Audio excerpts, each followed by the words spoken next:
All right, we got it. Good evening, everybody. It's nice to see you all here. So, I am back in the international shed quarters. It's been a long transition here from one homestead to the other, but we went from one we were renting to one that we have purchased, which is a very, very good thing, and I'm very happy about it. But it took a lot of work to get my office back set up again because my office is a shed. So my shed office, the international shed quarters, had to move from one location to another, and then we had to run electric to it again, which took some effort, but that was finished yesterday. And so we have power out here. I have a little AC unit, and my son Ezekiel set up my library again over here and cleaned everything up that was in it because there was just random stuff that had got packed. You know, when you move, whew. My brother says that he's more social than I am. That is true. However, he's not the only one with beautiful hair. I also have beautiful hair. It's starting to grow out. Swish! Slow motion.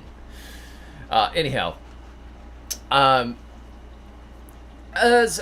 we were going through this move and all of what needed to happen along the way, and thinking about the gardens and the YouTube channel and the plan and all this stuff, all the bits and pieces of things that had to go on, I decided, we've got to do some more live streams. So, how many of you guys are glad to be here this evening? It looks like, let's see, here we go. Yep. So what I did today is it is limited to just members of this channel. We now have 200 members in this channel. This is not just subscribers. These are the members of the channel who have little seeds or machetes or the GG for good gardeners next to their names. These are the members of my channel. They're people that have deliberately supported the channel. And so I am leaving the comment section for those who are members of the channel. And my thought was, instead of doing unstructured live streams or just picking a topic here and there, I would outline and go through what we are calling Goodstream University. Goodstream University. So this will be an in-depth series on various gardening topics, and we are going to go piece to piece to piece to piece. Now, as many of you know, I am a writer who ended up a YouTuber. I'm an author. I have written about 15 books at this point. Some of the books are short books. Some of the books are longer books. Some of the books are under pen names and were books that I was hired to write. So I write for a living, but I ended up starting a YouTube channel and really enjoy doing the video as well. But I tend to think in outlines and series, and it's easy for me to write things out and plan them out. So for the channel members the other day, we have a members only post section on the channel. I sent a list of my Goodstream University topics broken down into segments. And we're starting with grocery row gardening because at this time of year, we've just moved. We are going to put in a brand new grocery row garden, and I thought, let's go behind the concept. Let's talk about it from a tropical standpoint, from a temperate standpoint, how the system is designed, some variation on the system, the benefits of the system, some potential drawbacks to the system, how it works, etc. So over the next week or so, we are going to be doing a series of Goodstream University talks on grocery row gardening. And today we are starting with grocery row gardening origins, which sounds like an awesome movie. And that's why I did a really trippy thumbnail. Mostly because I just thought it looked awesome. Like, woo, boy, that's so weird. I have to tune in to Goodstream University and find out what's going on. So that's the way I did it. I outlined what we're going to be talking about, and we're going to be rolling through this as we go. this series, somebody asked me, okay, what are you going to charge for your Goodstream University? So I'm not charging anything for Goodstream University, but if you appreciate it and you want to send a super chat, I will not complain. So if you appreciate what's going on and you like it, send a super chat and I will pay my new mortgage with it. So, actual content starts here. Welcome, everyone, to Goodstream University. I'm David the Good.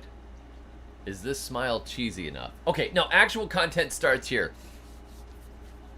Grocery row gardening. So, for the last couple of years, you've seen me talking about grocery row gardening. I wrote a little booklet called Grocery Row Gardening. It's a system. And a lot of people asked me over the years, how would I start a food forest, or you get things like this. My wife doesn't like my crazy gardening, or my husband says he has no idea what I'm doing in the back and he can't find anything to eat and he doesn't know why and what and what is going on in here. And my wife said similar things to me earlier on in our marriage. I don't know, it was maybe more than 10 years ago. When I gardened by tilling an area under and throwing a whole big mix of seeds like you've seen me do on occasion. And I had all this different stuff out there and I just cut little pathways through it. And so I had this organic garden with these little leaf veins running through it of all these little bits and pieces growing. And she said, I really have no idea what's going on in that garden or what I should be eating and what I should be harvesting. And so I had to put gardens in controlled beds and say, I planted beans over here and cabbages over here and this over here and carrots over here and potatoes over here, etc. So that's how I realized that sometimes putting something into a bit of a constraint makes it easier to understand and to maybe maintain and to share life with. If you're sharing life with somebody, they don't have to look at all your disorganization. You've organized it enough to keep them happy so they kind of get it, right? So the grocery row gardening concept is taking the incredible, beautiful anarchy of nature, which you then tame with a food forest to a certain extent by replacing a lot of the species with edible, medicinal, useful plants, like directly very useful plants, rather than a plant that has 1 or 2 uses. You might have something that has 4 or 5 uses. So you're taking the complexity of nature, taming it down to a food forest, but then taking that food forest system and simplifying it even further into a series of rows.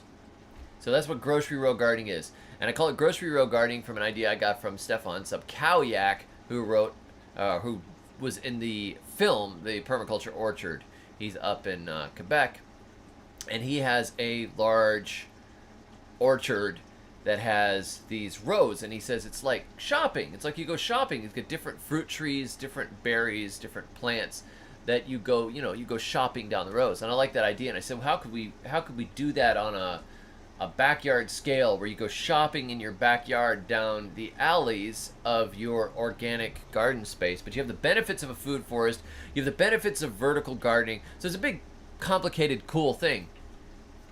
And I first realized the power of putting permanent perennial beds into annual gardens. It's over a decade ago. So we had this set of regular beds. They were just double dug beds in Florida, loamy sand. I had my compost in them, and I had my kale and my cabbages and all those annual veggies. But at the same time, I was creating a food forest in the front yard of that property. And I was planting this crazy anarchistic system. And birds were planting parts of it too. Like I would see wild plums come up, or wild cherries come up, or beauty berries, and I would just let them grow. I would go around, I would gather handfuls of wildflower seeds, and I would throw them out there.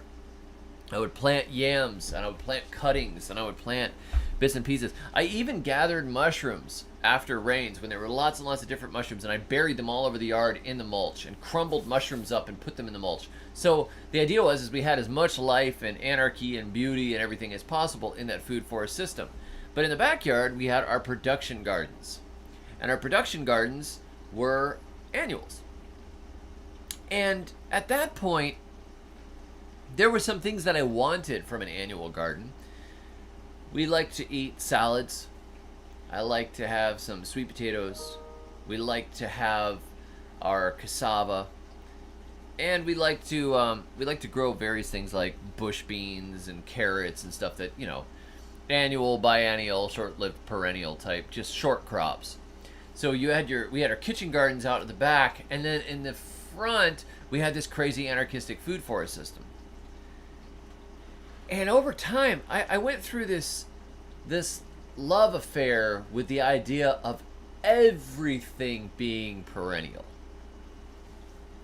And you've probably seen that. If you've watched Jeff Lawton's Establishing a Food Forest, the permaculture way, and you look at it, you say, man, why would anybody ever plant a bed of annuals?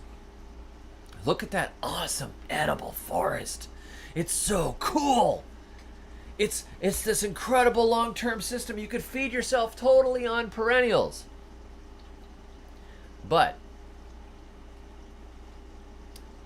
there's time involved with that. Not time in that it takes a lot of effort. An annual garden could take more effort than a perennial garden. But time in that it takes a long time to get yields. And sometimes the yields on the perennials are not as good as the yields on annuals, believe it or not. A single pumpkin vine could make you a couple 100 pounds of pumpkins in about 4 months. And that's pretty impressive. It will take you 15 to 20 years for a nut tree to make you even 40 or 50 pounds of nuts often. Woo! Big difference. But there are benefits to the perennial systems. You don't have to till them. Once they get established, they can pretty much live on the rainfall. They feed themselves and they feed the soil, and they have a whole, what happens is you get a whole bunch of different species moving in. You get this dynamic, incredible ecosystem out of a perennial garden. A big forest is just so completely loaded with all this animal and plant life and fungal life. It's not like this little patch that you keep turning the dirt over and planting some corn, and you turn the dirt over and you plant some beans. You turn the dirt over and you plant some cabbages. You turn the dirt over again, you plant some potatoes. It's not one of these little systems like that. It's this huge, amazing system. But the yield of that kind of a system takes time. It takes a long time. And sometimes it's just not as good for the amount of space. For the amount of space that a chestnut tree takes up, a mature chestnut, which might give you 25 to 50 pounds of chestnuts, you could grow a half a ton of potatoes in that same space every single year. Sure, you got to dig them, you got to plant them, dig the holes, plant them up, feed them, water them, whatever. But there is a big, big, big yield thing going on. So I was at this point where I was so in love with perennial systems, I thought, I'm just going to push the annuals right out of my life. And so the perennials started to creep in around the edge of my annual gardens. And then I decided to put what I called like a bunker of life, an island of perennial life into my annual gardens. I've been reading about hedgerows in England and how hedgerows hosted beneficial species year-round. When the fields were bare or when they were tilled or when they were empty, there were still your praying mantises and your ladybirds and your bird species and lizards and other things. All these useful species that helped control pest issues and balance the ecosystem out. But when they got rid of the hedgerows, they got rid of that life. The idea was we are going to use every bit of available space. We're going to go edge to edge. But when they go edge to edge, suddenly they had a lot more pest problems. because there wasn't that long-term habitat for all that life to live in. And there wasn't the benefit of being able to go to the edge of your cornfield and pick some mulberries, or get some elderberries, or some dandelions, blueberries. Yeah, there's all these different things. You maybe even hunt a couple of rabbits and make dinner. But that was gone. You had your monocrop, and a lot of things have pushed towards, let's do a big annual monocrop, edge to edge. There's no space for hedgerows, and besides, hedgerows might harvest. There might be pests that live in there, or they might hold on to diseases. Yeah, but they hold on to a lot of other stuff. What you want is a very dynamic living ecosystem. And so I thought, okay, my annual gardens occasionally get eaten by bugs. What if I put more habitat in there? What if I made one single raised bed? And I made this really pretty raised bed. I had reclaimed cinder blocks. And then the family and I, one afternoon, we took the solid half-size cinder blocks, and we saved a whole bunch of broken tiles and tumbled glass and stones and things. And we made mosaic on top of those, and then we set those on top of the full-size reclaimed cinder blocks that we had gotten from a construction site where they had smashed down, they had demolished a building, and I got all these free cinder blocks. So I had this long bed of cinder blocks, and then we put this mosaic on it, which looked beautiful. And we planted it. I planted in a persimmon, because I was thinking, let's go tall. That's a small tree. We could probably keep that under control. I put a persimmon in there. And then I started putting in various herbs, and I started putting in various flowering plants. I had a perennial marigold that was really cool. I wish I could find that again. I don't know what it was. It was some Tahiti's something. And we had a rambling Mysore raspberry in there, and we had all these different blooms. My daughter had some wild roses and all kinds of stuff. And so there was this mess of pretty flowering, some edible, some medicinal plants. But there was this tangle of vines in there, and life and blooms overflowing, and there were always butterflies and bees and wasps and caterpillars and all kinds of stuff living in there, and lizards. And I had noticed that the less I cut down the weeds around the edges of the garden, and the more life I had, the less the pest problems tended to be. The more I intervened and tried to clear everything from edge to edge, the more I had problems with pests. The less I intervened and the more life I just left alone, the more life I had coming into my garden that would balance pest problems. So I built this beautiful bed, and that would have been basically my first grocery row garden.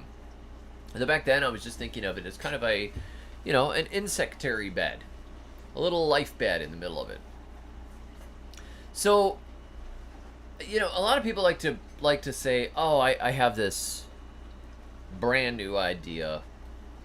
I have this really amazing brand new idea. There's never been anything like it. And I think,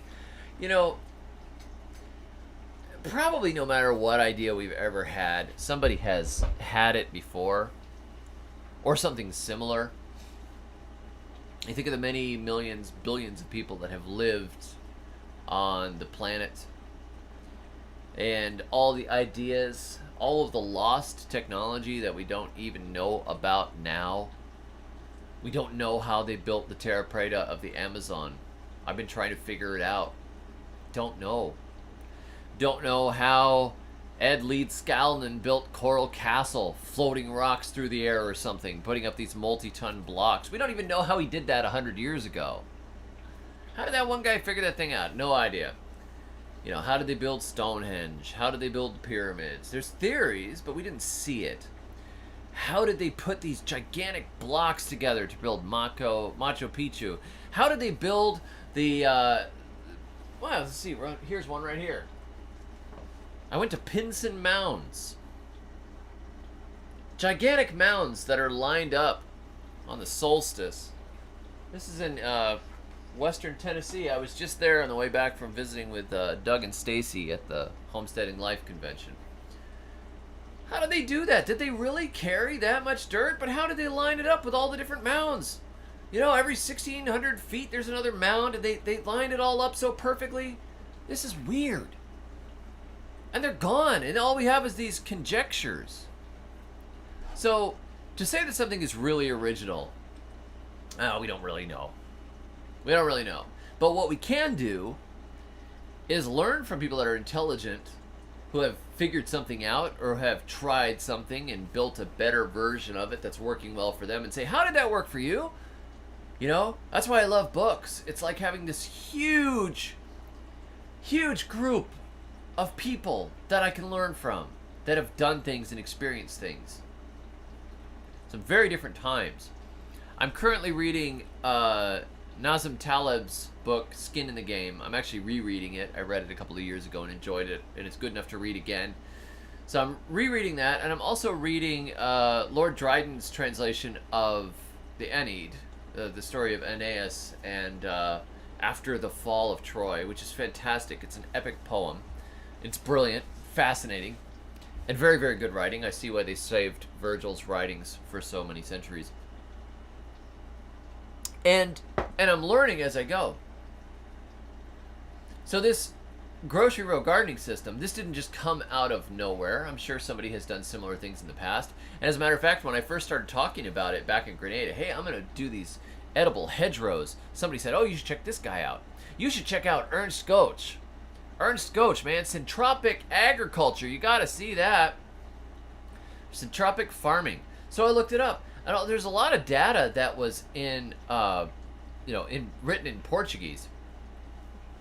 And I'm going, wow, I don't know anything about this, but it's this tropical row system. It's very heavy on bananas. Bananas are a big part of the system. The biomass that they produce, as well as the harvest, and these row systems. And I read books on agroforestry from Echo, and I've watched videos from Asia. It's amazing. So I think, I've got this idea, I'll do a series of edible hedgerows, and then somebody said, oh, that's a lot like Ernst Goetsch, so I look it up, I said, well, it's not exactly like it, so I can claim my system is 1,000% original. Definitely. Another guy that I found as I was planning out and thinking about the system, his name is Andrew Millison. Andrew Millison, there's a video from 2018 on Oregon State University's YouTube channel.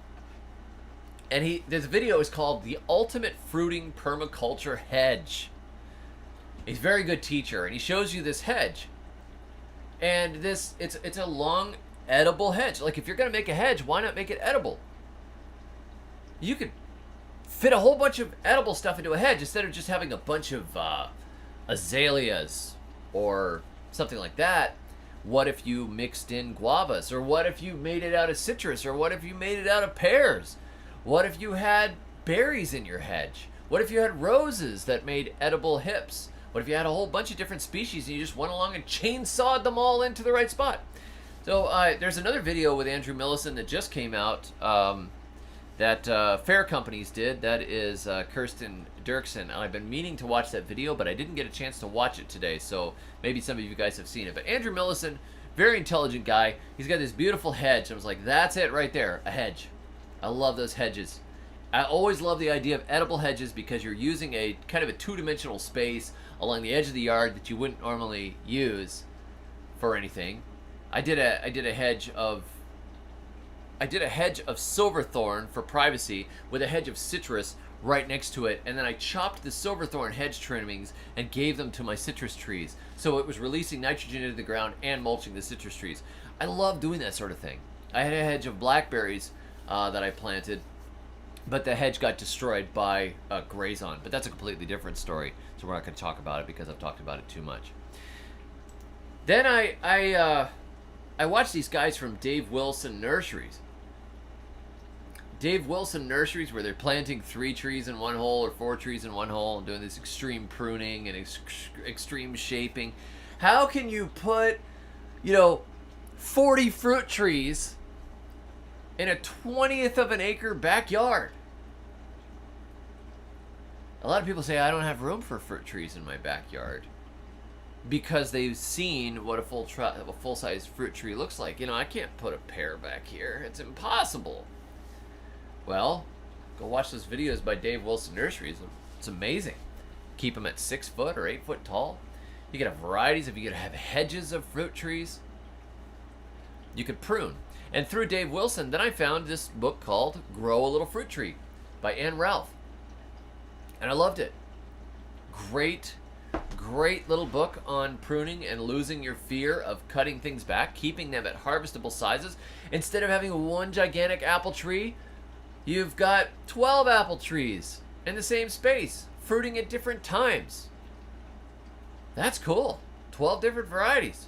Long season of apples. Instead of getting a huge, massive pile of apples all at once, you've got an extended season. Ann Ralph's Grow a Little Fruit Tree, also influential on the grocery road gardening system, because it gave me that extra little bit of boost to go, you know what, I really could hack the living daylights out of some stuff. I bet you I could keep just about anything small if I was aggressive enough in my pruning, and I paid attention to this principle she talks about, pruning for vigor and pruning for shape. A key was the idea of reducing the vigor of a tree that would grow very big to keep it small by cutting it at the summer solstice. When it's at its peak growth, you chop it back and it removes a lot of the energy from the tree, which helps keep it small over time. Brilliant. Another influence on the system was Bill Mollison. Bill Mollison, the founder of permaculture. I've read quite a bit of him, and I enjoyed watching his Global Gardener series. You know, In Grave Danger of Falling Food, which has the worst permaculture rap in history. I love it. Permaculture! Permaculture! Oh, it was great. It was so 80s.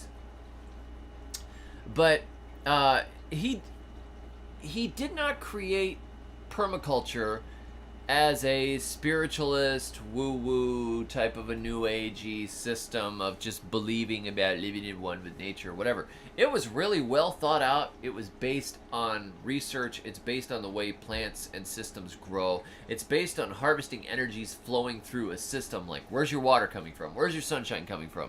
How can you stack functions? How can you put a taller one next to a smaller one? How can you recreate the most productive portions of a forest without the unproductive portions of a forest? Interesting. Another person that was influential on me was Craig Hepworth. I met Craig at the Kanapaha Botanical Gardens in Gainesville, probably over a decade ago. And he introduced me to yams. So all the videos that I do on yams, it's kind of his fault. Now, I knew about yams. In theory, and I knew that some of them were edible. I even had a few in my yard, I think. But he told me, look this is the best crop for Florida. You really got to experiment with it and branch out, plant more yams. This is the best survival crop for Florida. So I started getting into the planting way more yams, and I found him quite inspiring, very intelligent guy. And Eric Tonesmeyer was another one. Eric Tonesmeyer's book, Perennial Vegetables, and Paradise Lot, both very entertaining. Perennial Vegetables, I wouldn't say that Eric Tonesmeyer is a super entertaining guy, but what he's interested in and his focus on his sheer love of plants. Like, he's not a joker, right? I may be not a little serious. Sometimes. But Eric is serious. Super serious. But he's got that absolute drive to discover and test and see how plants grow. He loves plants. And it's like, he's got that passion for it. So his book, Perennial Vegetables, I kept reading it over and over and over again. And then his book, Paradise Lot, which he co-wrote with a friend of his, well, I'm not remembering his name at the moment, was about how he and his friend bought this duplex and they turned it into this edible Eden in the middle of this rundown urban area in Massachusetts. And they met wives along the way. It's like this story of buying a house, sharing it. His friend had one half, he's got the other half. The two of them built this crazy, incredible, like zone-pushing food forest type of system all around the house. I love that sort of thing. And I ended up picking up a lot of the plants that he recommended, including the Chinese yam, which I found because of him. That's the one that he calls yam berries. And of course, I've got to mention Jeff Lawton. Jeff Lawton's establishing a food forest the permaculture way definitely feeds into the grocery row gardening system idea. The tall trees, the middle trees, the vine layer, the palm layer, all the layers of an incredible ecosystem. I love it. It's fantastic. I love that anarchy, and it inspired my own food forest projects. And then I recreated it into the grocery row gardening system for like the backyard, scalable, controllable garden system. The benefits of a food forest with the benefits of an annual garden. Another person I didn't talk about much, but who was an inspiration was Dr. Guido Marcel. He wrote the book, he was a co-author of Caribbean Spice Island Plants. And he identified all kinds of tropical plants and gave me the Latin names when I was working on my grocery row gardens down in Grenada. And I didn't know a lot of the species, and because there were often local names, and I would say, I kind of got an idea of which plant family this is in by the blooms and the way it looks and the fruit, but I cannot pin down a Latin name. And he was the one that helped me pin down Latin names, so I really appreciate that.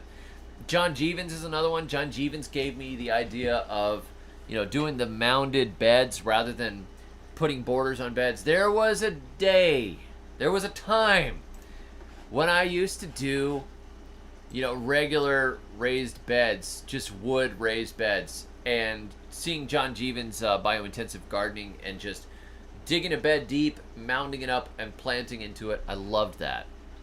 He read the book How to Grow More Vegetables, and I don't do his intensive spacing or a lot of what he does, but I am grateful because it broke me out of the bordered beds. Now I just do rounded beds, mounded beds, and I did that for years for vegetables before adapting it into the grocery row gardening system. Also, got to mention Julia Morton. Julia Morton, for you Florida gardeners and tropical gardeners, anybody in the Caribbean, anybody in warm climates, she wrote extensively on fruit trees, and she wrote a book called Fruits of Warm Climates. Where is it? I have it here somewhere. Oh, I have it, but it's buried back there underneath about 5 other heavy books and behind a speaker. So, Fruits of Warm Climates, Julia Morton. It's a very good resource, and I love her writing. And I've got to thank Justin Rhodes, because Justin Rhodes was the one that gave me a boost on the YouTube channel. And the boost on the YouTube channel means I was always pushed to experiment more and to film my experiments. And as I filmed experiments, people would say, hey, have you heard of Ernst Goetsch? Hey, did you see this video? Hey, did you see this guy? Or, hey, I tried this plant and it did this, and I tried this and it did this. So the community that I built on YouTube was a big influence in making stuff actually get done. Also, Paul Wheaton, Permies.com. I got a lot of information from him over the years and from the community built there. Mark Shepard with Restoration Agriculture. The idea of moving away from monoculture systems into perennial systems instead of fields, you're moving into forests. I love that. And of course, Stefan Subkowiak of the Permaculture Orchard. That's one definitely worth watching. Steve Solomon gave me input on soil improvement and to think of all the minerals that might be in the soil to get the most nutrient-dense food possible. And I've noticed that applying his nutrient-dense formulas makes my fruit trees grow better.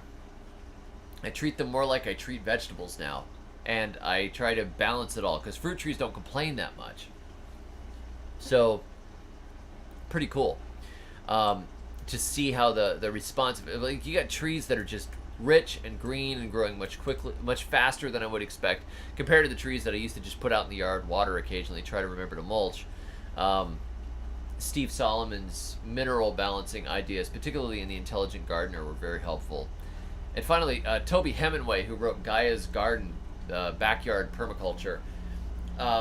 There's a lot of good information in there for home-scale permaculture. Takes some of the big, huge permaculture ideas and brings them down to a more explainable. So, whew, there we go. That's a lot. How's that? There's the background. That is a lot of background. So, let me show you something really quick. This is a little bit see here. This is a little bit of my garden library here with some on, let's see. We've got some stuff on, oh, YouTube just demonetized me. We've got some stuff in here on art, but it's almost all garden related. So this is a portion of it, but I've got a ton more in boxes still, and I've got to build more shelves because I don't have enough space in this little office to jam in all the books that I want to jam in.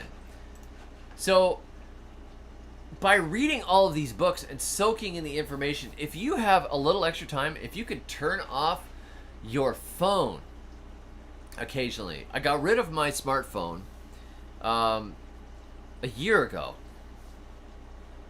and it made me have to read again because it's too easy to sit there and go, and and I read the news, and I read this and I read that, and I would respond to the family chat thread, and I love my family, but you could just get going, and then you'd start chasing and reading the news. You read about this, you say, oh man, we lost Queen Elizabeth. This is scary. This is so sad. And then you're like, so then what does that mean? Does that mean King Charles? Okay, so it's King Charles now. So what about who's next in succession, and who was before? And then next thing you know, you've spent all this time, and you find yourself like looking at the Kardashians' latest fashion page alongside some other article, whatever. So there's this crazy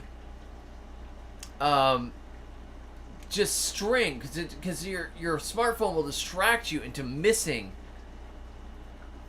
living real life, because it's just one thing after the other thing after the other thing after the other thing. And so what I said was, this last year I was like, you know what, I found what I would be doing is I would be checking the news, and I'd start by saying, I'm just going to check the news and see what's going on in the world, so we know how to prepare and what's happening, and da da da da da. And then you just end up reading a bunch of junk, and read more news, and it doesn't really matter, and it just makes you feel sad. And then next thing you know, your kid's telling you something. One of my kids would be sitting next to me going, Dad. I'm like, yeah. And I realized I'm not paying any attention. I'm not paying attention to my own child. So I was looking at this phone. I'm like, this is stupid. I'm done with this. I'm not doing this anymore. So I got rid of it. Now I know a lot of people can't get rid of it. But what it did was, I used to be a super, super, super voracious reader. And so a lot of the information I have came into... No, I was talking about YouTube demonetizing me because I have a sidearm over there on the on my bookshelf. I was like, oh yeah, I forgot that was there. Yeah, I'm glad y'all missed it. Oh, now I said it. Yeah, that's funny. So you end up wasting all that time. And I used to be a really voracious reader, and then I was reading much less because I was wasting time on that stupid phone, and I was not getting time with my family. So what I have is, I have a phone now that I can call on and I can get texts on. And that's it. It doesn't even receive photos. It'll just send the photos directly to my email. So if I want to see the photo that somebody sent me of their garden, that's cool. I'll go check it on my email. When I'm outside, in my office, and I'm done. I'm done with, the day, the time I'm spending with my children, etc. So what it did was, it meant in the evening when I go to bed, I could have a book next to my bed that I can read. And so I'll lay in bed and I'll read for about a half an hour and then fall asleep. And you can get a lot of inspiration in a half an hour. And then when you wake up the next morning thinking about some of what you read, sometimes you're ready to go and apply it. And it really helps if you're reading something that is going to be inspiring you to make better choices. Like if you're reading books on nutrition and health, gardening, business, something that will pick you up. I like to read the Psalms, the book of Psalms in the Bible, because there's always something that applies to my life from day to day. Dealing with disappointment, dealing with loss, dealing with success, praising the Lord in difficulty. There's all kinds of different things going on, So getting to the finding the background for this system is really a huge amount of reading. And so over the last year, I think I'm up to 40 something books read this year so far, because I no longer am wasting that time.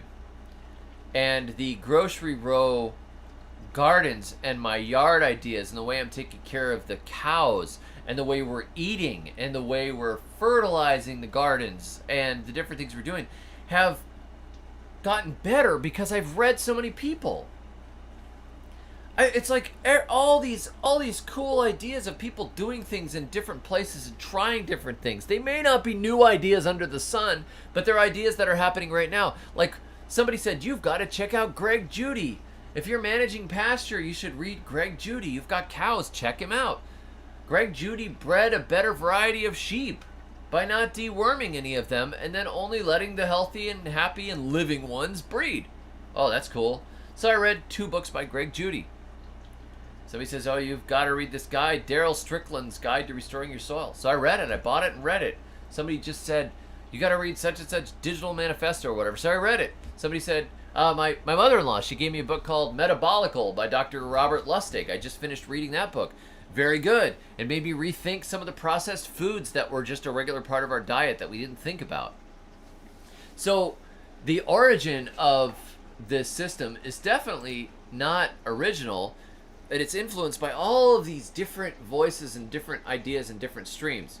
So I had these ideas of plants from one person, and the idea of food forests from another, and the idea of organization from another, and the idea of fertilizing and soil and no-till and all this all this stuff comes in, plus all the conversations that I'm having every day on YouTube, and in the emails that I get, all kinds of stuff.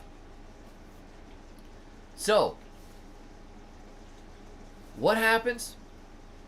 I come up with this idea and I plant it. What if I did 4-foot wide beds with 2-foot wide pathways, and I planted them in perennials and annuals at the same time, so I had huge production going? That would be cool. That would be really super cool. Like a series of hedgerows. Because as I learned from Bill Mollison and Toby Hemingway, the edges are the very productive part of a system. The edge of the forest, before it gets into the dark canopy, but before it goes all the way into pasture, is where there's this, everything's going back and forth. The vines and the flowers and other things, they have enough sunshine right there at the edge. The trees have enough sunshine. So what the grocery row garden system did was how to take this idea of an edge, and turn it into a repeating edge. So instead of one edge on the edge of a food forest where you have the most productive stuff, you've got an edge and then a path, and an edge and then a path, and an edge and a path. So you've got these systems going like this. It's almost corrugated if you look across it. So you've got your trees up here and maybe some vines growing around them, or maybe you put some cattle panel trellises that are coming across like this, and you've got your shrubs in between and your berries in between, and you've got your medicinal plants and your pollinator plants, and you've got some, just throw some flowers in there. And you put in your annual vegetables, and you put in some root crops. And once you create those beds, you never have to till it again. You're done. It's a perennial system. You just mulch them as you go. Right, all the layers with added sun. That's what Anita said. So your sun is coming in like this. You're capturing sun like banks of solar panels. All that greenery catching the light all day long. So instead of having this big canopy that covers the whole area and eventually it gets dark underneath, you now have up, down, up, down, up, down, up, down, capturing the light as the sun goes across. As the sun circles the earth, you're catching the light from all those different angles. You're catching the breeze, you're catching the water, you're catching a lot of life, and it becomes very productive very quickly. And you're taking the productivity of annuals, which grow really fast and make fruit and, vegetables right away almost. And you're combining them with those slow growing, wonderful perennials, which over time are basically becoming an orchard in the middle of it all. And you go shopping. The benefits of a vertical garden. I read a book called Vertical Gardening this last year. And he's talking about all these different trellises and running strings along the side of your house and stuff like that. And it's all very good. It's interesting, good ideas. But at the same time, I like it when most of it is vertical because it's different plants working in community next to each other. So it's a tall one, and a medium one, and a littler one, and a ground cover, and then roots beneath the ground. The verticality of it is a forest, in a sense. Yes, and chop and drop, Anita says. So you're actually growing some of your biomass right in place. So with the grocery row garden system, it's a series of forest edges kept under control with the pruning techniques of Dave Wilson Nursery and Anne Ralph, which date way back. French gardeners were doing that. I'm sure probably the Romans were doing it before them, and who knows who was doing it before them, probably the Babylonians. Very interesting.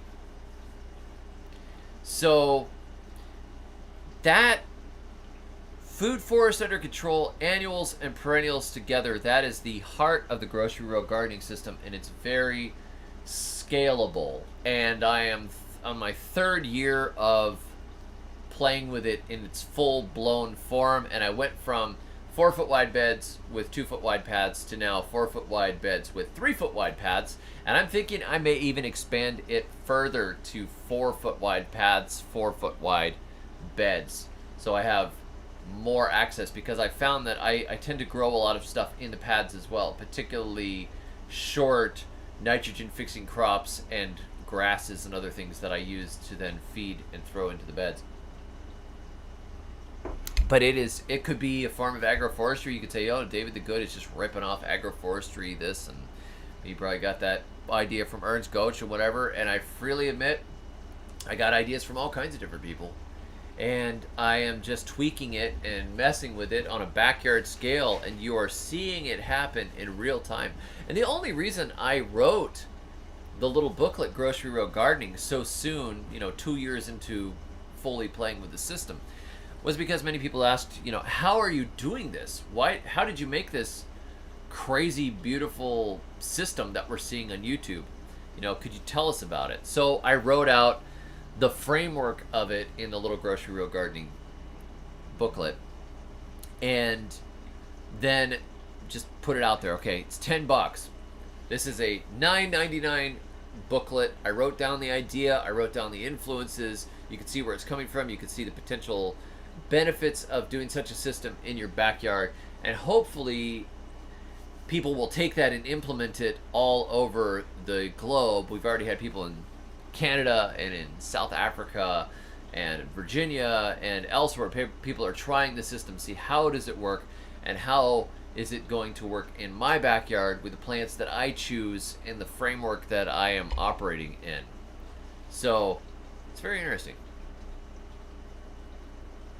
and it's a lot of fun. So today I just wanted to give you the background as we start Goodstream University. This is the background of the Grocery Row Gardening System, where it came from, and I pinned a link to it at the top of the chat there. You should be able to see it if you want to get the booklet and follow along as we do this. We'll do the next Goodstream University coming up probably on Monday. I'm going to try and give everybody some notice, and I'm going to try and run them at 7:30 every weekday this next week. We'll see if that works. Hopefully it does. I'm very, very glad to be back in my own office, and I'm very excited right now because we are getting ready to start putting in the Grocery Row Gardening System. So as we're doing this Goodstream series, you'll actually get to see me installing the grocery rows here on a brand new piece of land as videos that are running in between. So I'm very excited about it. Also, we're going to wrap it. I'm going to call it right there. That is the origins of the Grocery Row Gardening System. Think of it as a series of hedgerows, food forest under control, endless forest edges, all edible, vertical gardening in your backyard. And we'll talk more about how to build the system and actually how you start and how you put it together. We will talk about that in installation number 2 of Goodstream University on grocery row gardening. So now I will take some questions, and I also want to tell you guys, if any of you are in Florida, there is going to be I'm going to be we're doing something new. I'm going to be working with Scrubland Farms Nursery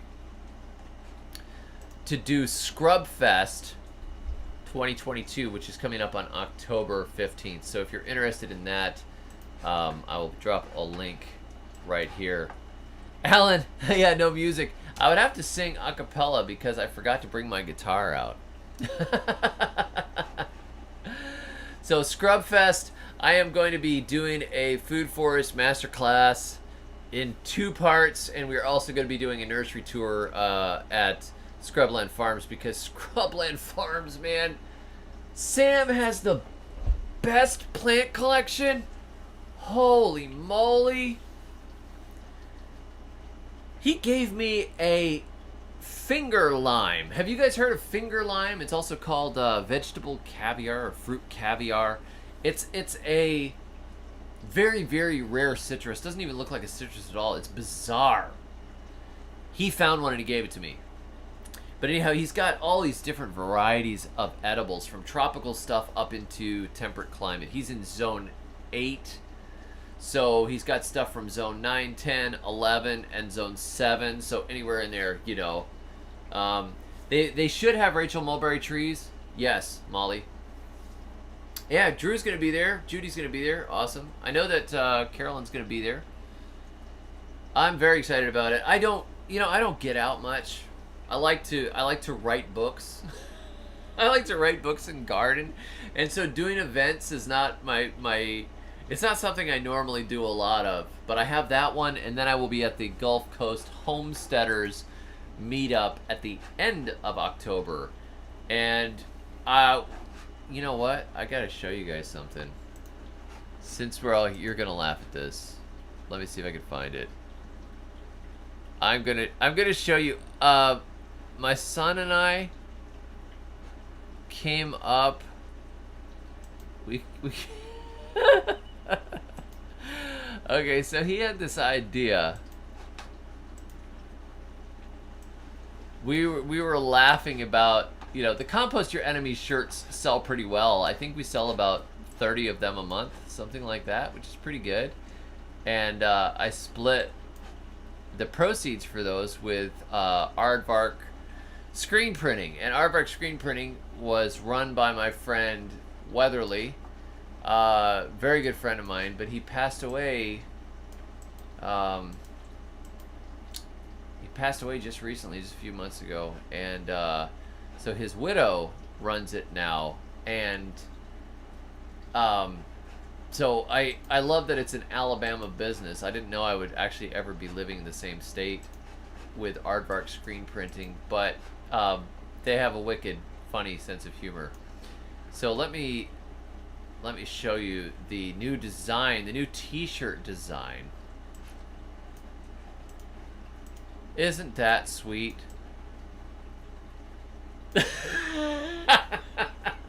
This t-shirt is coming soon, so stay tuned.